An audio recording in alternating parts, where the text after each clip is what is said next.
3 দিন ধরে রাস্তায় ক্ষুধায় ছটফট করছিল গরিব ছেলেটি। প্রফেসর ম্যাডাম যা করলেন তা দেখে মানবতা কেঁদে উঠল। বন্ধুরা, এই শক্তি গল্পটি দিল্লির। সেখানকার ইন্ডিয়া গেটের কাছে একটি ছোট্ট কুঁড়ে ঘরে থাকত আরিয়ান। আরিয়ানের বয়স ছিল প্রায় 25 বছর। চেহারা মাসুম ছিল, কিন্তু সেই চেহারায় জীবনের সংগ্রাম স্পষ্ট দেখা যেত। তার মা বাবা আর এই পৃথিবীতে ছিলেন না। যখন তার বয়স মাত্র 16 বছর ছিল, তখন একটি সড়ক দুর্ঘটনায় সে তার মা বাবাকে হারিয়েছিল। সেই দিনের পর তার জীবন পুরোপুরি বদলে যায়। মা বাবা চলে যাওয়ার পর আত্মীয়রাও তার থেকে দূরত্ব তৈরি করে নেয়। কিছুদিন সে এদিক ওদিক থেকে দিন পার করে, কিন্তু শেষমেশ তাকে একাই জীবনের সাথে লড়তে হয়। পড়ালেখায় সে খুব ভালো ছিল। স্কুলে তার শিক্ষকরা বলতেন যে এই ছেলেটি যদি সঠিক সুযোগ পায় তাহলে সে জীবনে অনেক দূর যেতে পারবে। কিন্তু ভাগ্যের হয়তো অন্য কিছুই মঞ্জুর ছিল। পেটের আগুন তাকে পড়ালেখা ছাড়তে বাধ্য করেছিল। আরিয়ান কখনো হোটেলে বাসন মেজেছে, কখনো দোকানে মালপত্র টেনেছে, তো কখনো দিন মজুরি করেছে। সারা দিন পরিশ্রম করত এবং রাতে নিজের ছোট্ট কুঁড়ে ঘরে এসে ক্লান্ত হয়ে ঘুমিয়ে পড়ত। জীবন কঠিন ছিল, কিন্তু তার ভেতর পরিশ্রম আর সততা তখনও বেঁচে ছিল। তার মা সবসময় বলতেন, বাবা, গরিব হওয়া কোনো অপরাধ নয়, কিন্তু মানবতা হারিয়ে ফেলা সবচেয়ে বড় অপরাধ। আরিয়ান এই কথাটি সবসময় নিজের বুকে ধারণ করে রেখেছিল। সময় ধীরে ধীরে কাটতে লাগল। কয়েক মাস পর্যন্ত সে কাছের একটি ছোট্ট কারখানায় কাজ পেয়েছিল। সেখানে কাজ করে সে কোনোমতে নিজের দিনাতিপাত করছিল। কিন্তু হঠাৎ একদিন কারখানাটি বন্ধ হয়ে গেল। মালিক বলল যে অনেক লোকসান হয়ে গেছে আর এখন সে কারখানা চালাতে পারবে না। সেই দিনের পর আরিয়ান আবারও বেকার হয়ে গেল। শুরুতে সে ভাবল যে খুব তাড়াতাড়ি নতুন কোনো কাজ পেয়ে যাবে, কিন্তু দিল্লির মতো বড় শহরে কোনো পরিচয় এবং কোনো অবলম্বন ছাড়া কাজ পাওয়া এতটা সহজ ছিল না। দিনের পর দিন পার হতে লাগল, আর তার কাছে যে সামান্য কিছু টাকা ছিল সেগুলোও শেষ হয়ে গেল।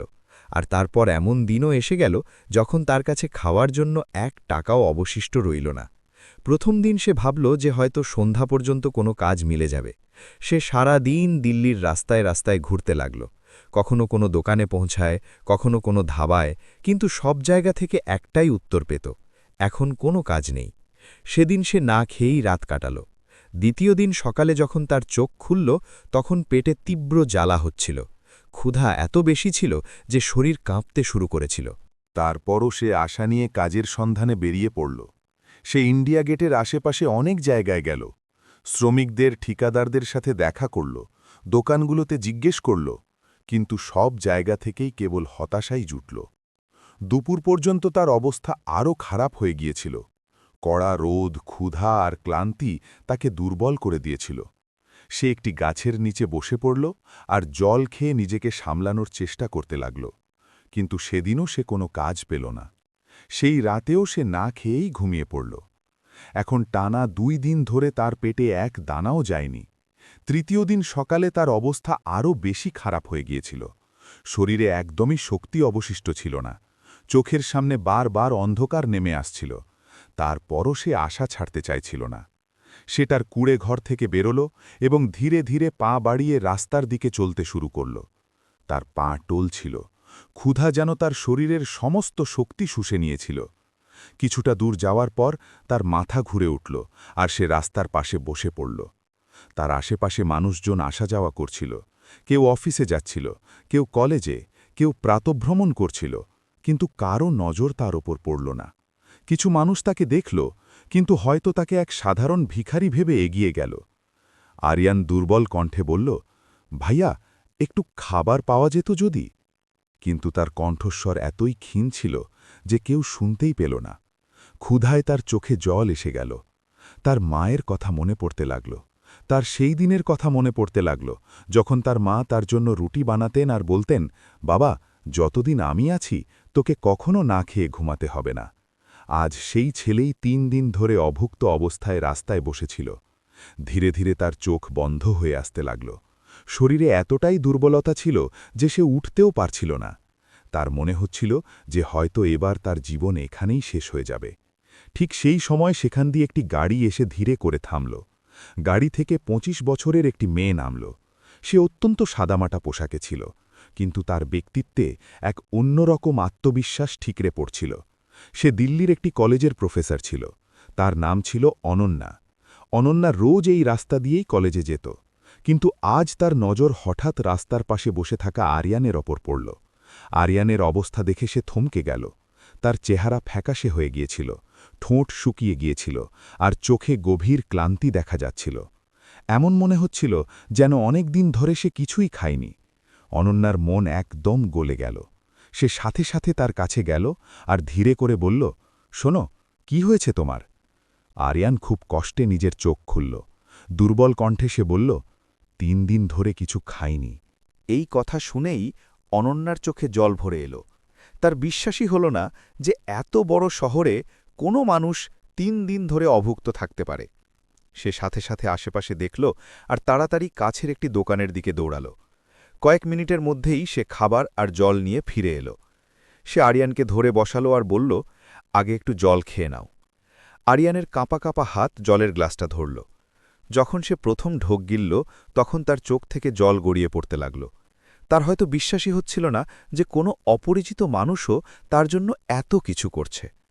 অনন্যা যখন আরিয়ানকে জল খাওয়ালো আর তার হাতে খাবারের বাক্সটা দিল, তখন আরিয়ান কয়েক মুহূর্ত পর্যন্ত শুধু তাকে দেখতেই থাকল। হয়তো তার বিশ্বাসই হচ্ছিল না যে কোনো অপরিচিত মেয়ে তার জন্য এত কিছু করতে পারে। 3 দিন ধরে খালি পেটে বসে থাকা সেই ছেলেটির সামনে যখন খাবার রাখা হলো, তখন তার হাত কাঁপছিল। অনন্যা ধীরে করে বলল, ঘাবড়িও না, আরাম করে খাও। আরিয়ান ধীরে ধীরে রুটির প্রথম টুকরোটি ভাঙল এবং মুখে দিল। যেই মাত্র খাবার তার পেটে গেল, তার চোখ থেকে জল ঝরতে লাগল। সে কাঁদতে কাঁদতে খাবার খাচ্ছিল। পাশ দিয়ে যাওয়া কিছু মানুষ থেমে এই দৃশ্য দেখতে লাগল। কেউ বুঝতে পারছিল না যে আসলে ব্যাপারটি কী। অনন্যা চুপচাপ দাঁড়িয়ে তাকে দেখছিল। তার মনে এক অদ্ভুত অস্থিরতা কাজ করছিল। তার মনে হচ্ছিল যেন এই ছেলেটি অনেক দীর্ঘ সময় ধরে একা, আর তার শুধু খাবার নয় বরং আশ্রয়েরও প্রয়োজন আছে। কয়েক মিনিটের মধ্যে আরিয়ান খাবার শেষ করে ফেলল। খাবার শেষ হওয়ার পরও সে চুপ করে বসে রইল। তার চেহারায় একটু স্বস্তি দেখা যাচ্ছিল, কিন্তু চোখে কষ্ট তখনও স্পষ্টভাবে ফুটে উঠছিল। অনন্যা ধীরে করে জিজ্ঞেস করল, তোমার নাম কি? ছেলেটি ধীর স্বরে বলল, আরিয়ান। তুমি এখানে এভাবে বসেছিলে কেন? বাড়ি নেই কি? অনন্যা জিজ্ঞেস করল। আরিয়ান কয়েক মুহূর্ত চুপ করে রইল। হয়তো সে ভাবছিল যে নিজের গল্প কোনো অপরিচিত মানুষকে বলবে কি বলবে না, কিন্তু হয়তো এতদিনের কষ্ট এবার তার ভেতর থেকে বাইরে বেরিয়ে আসতে চাইছিল। সে ধীরে ধীরে নিজের গল্প শোনাতে শুরু করল।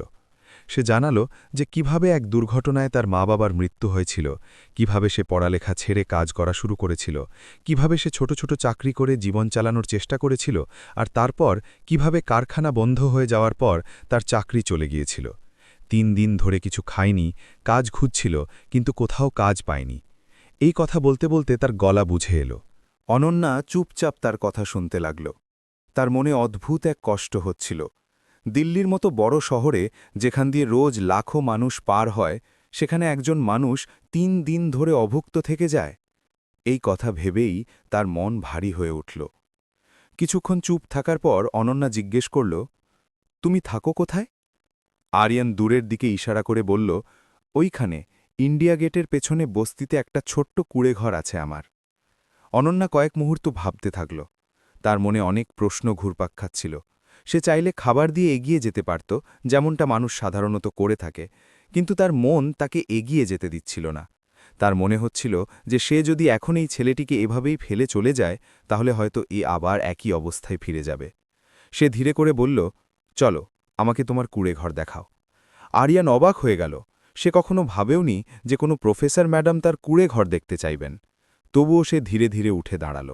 দুর্বলতা তখনও ছিল, কিন্তু খাবার খাওয়ার কারণে একটু শক্তি এসেছিল। দুজনে ধীরে ধীরে বস্তির দিকে চলতে শুরু করল। কয়েক মিনিট পরই তারা আরিয়ানের কুঁড়েঘরের সামনে পৌঁছল। অনন্যা যখন সেই কুঁড়েঘরটি দেখল, তখন তার চোখে জল ভরে এলো। ভেতরে শুধু একটি পুরনো চারপাই ছিল, একটি ছেঁড়া কম্বল আর কোনায় একটি ভাঙা বাসন। ব্যাস, এইটুকুই ছিল আরিয়ানের পুরো সংসার। সে ধীরে করে জিজ্ঞেস করল, তুমি এখানেই থাকো? আরিয়ান মাথা নিচু করে বলল, হ্যাঁ, এটাই আমার বাড়ি। অনন্যা কয়েক মুহূর্ত পর্যন্ত কিছু বলতেই পারল না। তার মনে একটি প্রশ্নই বারবার উঁকি দিচ্ছিল। শেষমেশ এই ছেলেটা এতদিন ধরে এই সব কিছু কীভাবে সহ্য করেছে? তখনই হঠাৎ আরিয়ান বলল, ম্যাডাম, আপনি আমার জন্য অনেক করেছেন, কিন্তু এবার আপনি যান, আমি ঠিক আছি। তার কথা শুনে অনন্যা মুচকি হাসল। সে বলল, ঠিক আছো? 3 দিন ধরে না খেয়েছিলে আর বলছো ঠিক আছো? আরিয়ান চুপ হয়ে গেল। কয়েক সেকেন্ডের নীরবতার পর অনন্যা এমন এক সিদ্ধান্ত নিল যা আরিয়ানকে পুরোপুরি অবাক করে দিল। সে বলল, যতক্ষণ না তুমি কোনো ভালো কাজ পেয়ে যাচ্ছ, তুমি আমার বাড়িতে চলো। আরিয়ানের মনে হলো যেন সে ভুল শুনেছে। কি? সে আশ্চর্যের সাথে জিজ্ঞেস করল। অনন্যা শান্ত স্বরে বলল, হ্যাঁ, আমার বাড়িতে। সেখানে তুমি খাবার পাবে, থাকার জায়গা পাবে, আর ততদিনে তুমি আরাম করে কাজ খুঁজতে পারবে। আরিয়ান ঘাবড়ে গেল। সে সাথে সাথে বলল, না ম্যাডাম, লোকে কি বলবে? আমি অপরিচিত, আমি আপনার বাড়িতে কিভাবে থাকতে পারি? অনন্যা গম্ভীর হয়ে বলল, মানুষ সবসময় কিছু না কিছু বলেই থাকে, কিন্তু যদি কারো সাহায্য করার আগে আমরা মানুষের কথা ভাবতে শুরু করি, তাহলে দুনিয়া থেকে মানবতা শেষ হয়ে যাবে। আরিয়ানের কাছে কোনো জবাব ছিল না। তার চোখে আবারও জল এসে গেল। জীবনে প্রথমবারের মতো কেউ তাকে এভাবে আশ্রয় দেওয়ার কথা বলেছিল। অবশেষে অনেক বোঝানোর পর সে অনন্যার সাথে যেতে রাজি হল। দুজনে গাড়িতে বসল এবং কিছুক্ষণের মধ্যেই অনন্যার বাড়িতে পৌঁছে গেল। অনন্যার বাড়ি খুব একটা বড় ছিল না, কিন্তু পরিষ্কার পরিচ্ছন্ন এবং শান্তিতে ভরপুর ছিল। বাড়িতে সাধারণ ভাব ছিল, কিন্তু সব কিছু গোছানো ছিল। অনন্যা সবার আগে আরিয়ানকে বাথরুম দেখালো এবং বলল, গিয়ে ভালোভাবে স্নান করে নাও। তারপর সে তার ভাইয়ের কিছু পরিষ্কার জামাকাপড় বের করে তাকে দিয়ে দিল। বেশ কিছুক্ষণ পর আরিয়ান যখন স্নান করে বাইরে এলো, তখন তাকে একদম অন্যরকম লাগছিল। তার চেহারার ক্লান্তি কিছুটা কমে গিয়েছিল। অনন্যা তার জন্য গরম খাবার পরিবেশন করল। আরিয়ান এতদিন পর পেট ভরে খাবার খেল। খাবার খাবার সময় তার চোট থেকে বারবার জল বেরিয়ে আসছিল, কিন্তু হয়তো সে নিজেও জানত না যে অনন্যার এই ছোট্ট পদক্ষেপটি তার জীবনকে চিরকালের জন্য বদলে দিতে চলেছে। সেই রাতে আরিয়ান কয়েক মাস পর শান্তিতে ঘুমল। পেট ভরা ছিল, শরীর আরাম পেয়েছিল, আর সবচেয়ে বড় কথা, এখন তার এই ভয় ছিল না যে সকালে উঠলে তাকে আবার খালি পেটে রাস্তায় রাস্তায় ঘুরতে হবে। সকালে যখন তার চোখ খুলল, তখন কয়েক মুহূর্তের জন্য তার মনে হল যে হয়তো সে স্বপ্ন দেখছে। পরিষ্কার বিছানা, সুন্দরভাবে সাজানো ঘর আর জানালা দিয়ে আসা রোদ, এই সব কিছু তার জীবনের অংশ কখনোই ছিল না। তার মনে পড়ল যে সে এখন অনন্যার বাড়িতে আছে। সে তাড়াতাড়ি করে উঠে বাইরে এলো। রান্নাঘর থেকে চায়ের সুবাস আসছিল। অনন্যা আগে থেকেই জেগে গিয়েছিল এবং সকালের নাস্তা বানাচ্ছিল। আরিয়ান একটু ইতস্তত করে বলল, ম্যাডাম, আমি কোনো সাহায্য করে দেব? অনন্যা হাসল আর বলল, তুমি অতিথি, এখন আরাম করো। আরিয়ান সাথে সাথে বলল, না ম্যাডাম, আমি অতিথি নই, আপনি আমার ওপর আগেই অনেক বড় উপকার করেছেন। আমি অলস বসে খেতে পারি না। অনন্যা তার কথা মনোযোগ দিয়ে শুনল, আর তারপর হালকা হাসির সাথে বলল, ঠিক আছে, যদি সাহায্য করতেই হয় তবে আগে নাস্তা করো। দুজনে একসাথে বসে নাস্তা করতে লাগল। অনেক বছর পর হয়তো প্রথমবারের মতো আরিয়ান কারো সাথে বসে খাবার খাচ্ছিল। নাস্তার পর অনন্যা কলেজের জন্য তৈরি হতে লাগল। যাবার আগে সে বলল, আমি কলেজে যাচ্ছি, তুমি আরাম করো, আর যদি চাও তো আজ থেকে কাজ খোঁজা শুরু করতে পারো। আরিয়ান মাথা নাড়ল, কিন্তু তার মনে একটাই কথা চলছিল, তাকে যত তাড়াতাড়ি সম্ভব কাজ খুঁজতে হবে। সে চাইত না যে সে অনন্যার উপর বোঝা হয়ে থাক। সেই দিন থেকে তার জীবনে এক নতুন সূচনা হয়ে গেল। প্রতিদিন সকালে সে তাড়াতাড়ি উঠত, বাড়ির ছোটখাটো কাজে সাহায্য করত এবং তারপর কাজের সন্ধানে বেরিয়ে পড়ত। দিল্লির রাস্তায় রাস্তায় সে আবারও ঘুরতে লাগল, কিন্তু এবার তার ভেতর আশা ছিল। সে জানত যে যদি সে কাজ পেয়ে যায়, তবে সে তার জীবন বদলে ফেলতে পারবে। দিন কাটতে লাগল। কখনো সে ছোটখাটো কাজ পেয়ে যেত, কখনো সারাটা দিন খালি চলে যেত, কিন্তু সে হার মানছিল না।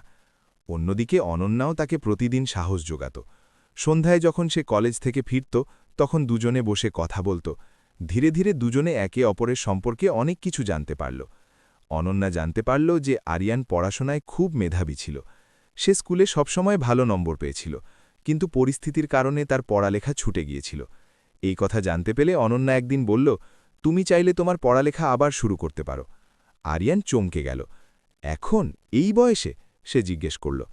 অনন্যা মুচকি হেসে বলল, বয়স কখনো পড়ালেখার শত্রু হয় না, পরিস্থিতি হয়, আর পরিস্থিতি বদলাতে পারে। তার এই কথাটি আরিয়ানের মন ছুঁয়ে গেল। সেই দিন থেকে সে সিদ্ধান্ত নিয়ে নিল যে সে শুধু চাকরিই খুঁজবে না, বরং তার অসম্পূর্ণ পড়ালেখাও শেষ করবে। এবার তার দিনলিপি বদলে গেল। দিনে সে কাজ খুঁজত, আর সন্ধ্যায় অনন্যার সাহায্যে পড়াশোনা করত। অনন্যা তাকে পড়াত, বোঝাত, আর কখনো কখনো বকাও দিত, কিন্তু আরিয়ানের এই সব কিছু ভালো লাগত। ধীরে ধীরে দুজনের মধ্যে এক গভীর বিশ্বাসের সম্পর্ক তৈরি হল। কয়েক মাস পর শেষমেশ আরিয়ান একটি প্রাইভেট কোম্পানিতে চাকরি পেয়ে গেল। চাকরি খুব একটা বড় ছিল না, কিন্তু এতটা ছিল যে সে নিজের পায়ে দাঁড়াতে পারবে। সেদিন যখন সে সুখবর নিয়ে বাড়ি এলো, তখন তার চেহারায় খুশি পরিষ্কার দেখা যাচ্ছিল। অনন্যা যেই মাত্র তার হাসি দেখল, সে বুঝতে পারল যে ভালো কিছু হয়েছে। কি হয়েছে সে জিজ্ঞেস করল। আরিয়ান খুশিতে বলল, ম্যাডাম, আমি চাকরি পেয়ে গেছি। এই কথা শুনেই অনন্যার চোখে উজ্জ্বলতা চলে এলো। সে বলল, আমি জানতাম তুমি নিশ্চয়ই সফল হবে। সেদিন দুজনে একসাথে বসে চা খেল আর এই ছোট্ট খুশির উদযাপন করল। কিন্তু সেই দিনের পর আরিয়ানের মনে এক নতুন অনুভূতির জন্ম নিতে শুরু করল। এখন সে অনন্যাকে শুধু তাকে সাহায্য করা মানুষ হিসাবে দেখত না, তার হৃদয়ে তার প্রতি সম্মানের পাশাপাশি এক গভীর ভালোবাসাও জন্মে গিয়েছিল। অনেক সময় সে ভাবত যে ইস, সে যদি তার অনুভূতিগুলো বলতে পারত, কিন্তু পরক্ষণেই সে নিজেকে আটকে নিত। তার মনে হতো যে অনন্যা একজন উচ্চশিক্ষিত প্রফেসর, আর সে একজন সাধারণ ছেলে। সে কিভাবে তার ব্যাপারে এমন ভাবতে পারে? তাই সে নিজের অনুভূতিগুলোকে নিজের মনের মধ্যেই চেপে রাখল। সময় পার হতে লাগল। আরিয়ান এখন আগের চেয়ে অনেক বেশি আত্মবিশ্বাসী হয়ে গিয়েছিল। সে নিজের চাকরিও সততার সাথে করতে শুরু করেছিল, আর পড়ালেখাও চালিয়ে যাচ্ছিল। কিন্তু হয়তো ভাগ্যের এখনও তাদের গল্পে আরেকটি মোড়ানা বাকি ছিল। একদিন কলেজে একটি বড় অনুষ্ঠানের আয়োজন হতে যাচ্ছিল। সেই অনুষ্ঠানে শহরের অনেক গণ্যমান্য মানুষ আসার কথা ছিল। অনন্যাও সেই অনুষ্ঠানের প্রধান আয়োজকদের একজন ছিল। সে আরিয়ানকে বলল, কাল আমাদের কলেজে একটি অনুষ্ঠান আছে, যদি তোমার কাছে সময় থাকে তবে অবশ্যই এসো। আরিয়ান সাথে সাথে হ্যাঁ বলে দিল, কিন্তু তার একদমই আন্দাজ ছিল না যে পরের দিন সেই মঞ্চে যা হতে চলেছে তা তার এবং অনন্যার জীবনকে চিরকালের জন্য বদলে দেবে। পরের দিন সকাল থেকেই কলেজে বেশ হইচই ছিল। বড় অনুষ্ঠান হতে যাচ্ছিল, তাই পুরো ক্যাম্পাসকে সাজানো হয়েছিল। চারদিকে রং বেরঙের সাজসজ্জা, স্টেজে সুন্দর আলো এবং সামনে চেয়ারের দীর্ঘ সারি পাতা ছিল। শহরের অনেক বড় মানুষ, প্রফেসর এবং ছাত্রছাত্রীরা এই অনুষ্ঠানে আসতে চলেছিল। অনন্যা সকাল থেকেই অনুষ্ঠানের প্রস্তুতিতে ব্যস্ত ছিল। সে প্রতিটি ছোট বড় জিনিসের খেয়াল রাখছিল, যাতে অনুষ্ঠানটি ভালোভাবে সম্পন্ন হতে পারে। অন্যদিকে আরিয়ানও সকাল থেকেই কিছুটা উৎসাহিত ছিল। সে তার সবচেয়ে ভালো শার্টটি পরল এবং সময়ের আগেই কলেজে পৌঁছে গেল। কলেজের বড় গেটের ভেতরে পা রাখতেই তার মনে অনেক অনুভূতি একসাথে উথলে উঠতে লাগল। তার মনে পড়ল যে কোনো এক সময় তারও স্বপ্ন ছিল কলেজে পড়ার, কিন্তু পরিস্থিতি তাকে সেই রাস্তা থেকে দূরে করে দিয়েছিল। তবে আজ সে সেই কলেজেই একজন অতিথির মতো দাঁড়িয়েছিল। কিছুক্ষণ পর অনুষ্ঠান শুরু হলো। মঞ্চে অনেক বড় মাপের মানুষ বসেছিলেন এবং সামনে শত শত ছাত্রছাত্রী এই অনুষ্ঠান দেখছিল। অনুষ্ঠানের মাঝখানে একটি বিশেষ পর্দা রাখা হয়েছিল, মানবতা এবং অনুপ্রেরণার গল্প। যখন উপস্থাপক এই পর্বের ঘোষণা করলেন, তখন অনন্যাকেও মঞ্চে ডাকা হলো। সবাই হাততালি দিতে লাগল, কারণ কলেজে অনন্যা শুধু একজন প্রফেসরই নয়, বরং একজন দয়ালু এবং অনুপ্রেরণাদায়ক মানুষ হিসেবেও পরিচিত ছিল। অনন্যা মঞ্চে দাঁড়াল, কিন্তু তার জানা ছিল না যে আগামী কয়েক মিনিটের মধ্যে কি হতে চলেছে। তখনই উপস্থাপক বললেন, আজ আমাদের মাঝে এমন একজন যুবকও উপস্থিত আছে যার জীবন একটি ছোট্ট মানবতার কারণে পুরোপুরি বদলে গেছে। এই কথা শুনে সবাই উৎসুক হয়ে উঠল। তারপর উপস্থাপক বললেন, আমরা মঞ্চে ডাকতে চাইব আরিয়নকে। এই কথা শুনেই আরিয়ন চমকে গেল। তার একদমই আন্দাজ ছিল না যে তার নাম নেওয়া হবে। সবাই তার দিকে তাকাতে লাগল। ধীরে ধীরে সে মঞ্চের দিকে এগোল। তার পদক্ষেপে সামান্য ঘাবড়ে যাওয়ার ছাপ ছিল, কিন্তু বুকে একটি সত্য ছিল যা সে সবার সামনে তুলে ধরতে চাইছিল। যখন সে মঞ্চে পৌঁছাল, তখন সবার আগে সে অনন্যার দিকে তাকাল। অনন্যাও তাকে দেখে কিছুটা অবাক ছিল। আরিয়ন মাইক ধরল আর কয়েক মুহূর্ত চুপ করে দাঁড়িয়ে রইল। হয়তো সে তার শব্দগুলোকে গুছিয়ে নিচ্ছিল। তারপর সে ধীরে করে বলতে শুরু করল, কয়েক মাস আগে আমি দিল্লির একটি রাস্তায় বসেছিলাম। 3 দিন ধরে অভুক্ত ছিলাম। আমার কাছে না ছিল টাকা, না কাজ, আর না কোনো অবলম্বন। পুরো হল একদম শান্ত হয়ে গেল। আরিয়ন আগে বলতে লাগল, সেদিন আমার মনে হয়েছিল যে হয়তো আমার জীবন শেষ হতে চলেছে। কিন্তু তখনই একজন মানুষ আমার কাছে আসে, যে আমাকে শুধু খাবারই দেয়নি, বরং আমাকে বাঁচার কারণ জুগিয়েছে। এই কথা বলে সে অনন্যার দিকে তাকাল। এবার সবার নজর অনন্যার দিকে ছিল। আরিয়নের গলা বুঝে এলো, যদি সেদিন এই মানুষটি আমায় সাহায্য না করত, তাহলে হয়তো আজ আমি বেঁচেও থাকতাম না। পুরো হল আবেগ আপ্লুত হয়ে পড়ল। অনেক মানুষের চোখ ভিজে গেল। আরিয়ান আগে বলল, ওনার নাম হল প্রফেসর অনন্যা। উনি আমাকে ওনার বাড়িতে জায়গা দিয়েছেন, আমাকে আশ্রয় দিয়েছেন, আমাকে সাহস জুগিয়েছেন আর আমাকে নতুন করে জীবন বাঁচতে শিখিয়েছেন। এতটুকু বলতেই পুরো হল জুড়ালো করতালিতে ফেটে পড়ল। অনন্যার চোখেও জল এসে গিয়েছিল। আরিয়ান আবার বলল, আজ আমার কাছে চাকরি আছে, আত্মসম্মান আছে আর জীবনে এগিয়ে যাওয়ার সাহস আছে। এসব কিছু শুধুমাত্র একজন মানুষের মানবতার কারণেই সম্ভব হয়েছে। কয়েক সেকেন্ড পর্যন্ত পুরো হল দাঁড়িয়ে হাততালি দিতে লাগল। কিন্তু আরিয়ানের মনে এখনও একটি কথা বাকি ছিল। সে গভীর শ্বাস নিল এবং বলল, আজ আমি সবার সামনে আরেকটি কথা বলতে চাই। এখন সবাই মনোযোগ দিয়ে তার দিকে তাকিয়েছিল। আরিয়ান সোজা অনন্যার দিকে তাকিয়ে বলল, ম্যাডাম, আপনি আমাকে নতুন জীবন দিয়েছেন। আপনি আমাকে এমন সময়ে আশ্রয় দিয়েছেন যখন গোটা দুনিয়া থেকে আমার বিশ্বাস উঠে গিয়েছিল। যদি আপনার সম্মতি থাকে তবে আমি আমার পুরো জীবন আপনার সাথে কাটাতে চাই। পুরো হল একদম শান্ত হয়ে গেল। এই মুহূর্তটি খুব বিশেষ ছিল। সবার চোখ অনন্যার ওপর আটকে গেল। অনন্যার চোখে জল ছিল। কয়েক মুহূর্ত পর্যন্ত সে কিছু বলতেই পারল না।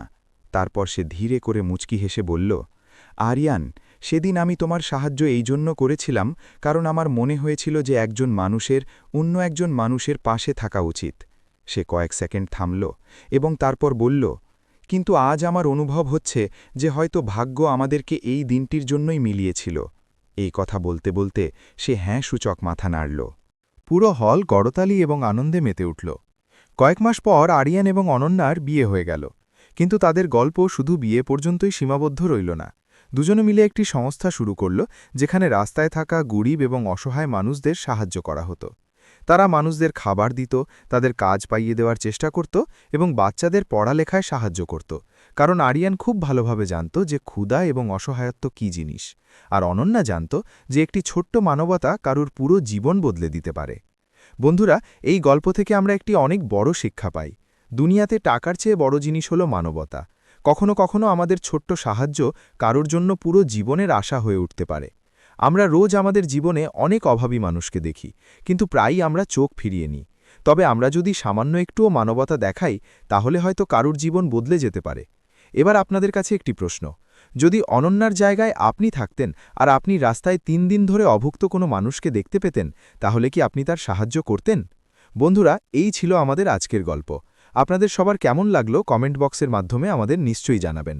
সেই সাথে আমাদের চ্যানেলকে সাবস্ক্রাইব করতে ভুলবেন না। বন্ধুরা, দেখা হচ্ছে এমনই হৃদয় ছুঁয়ে যাওয়া গল্পের সাথে। ততক্ষণ পর্যন্ত আপনাদের সবাইকে অন্তর থেকে ধন্যবাদ।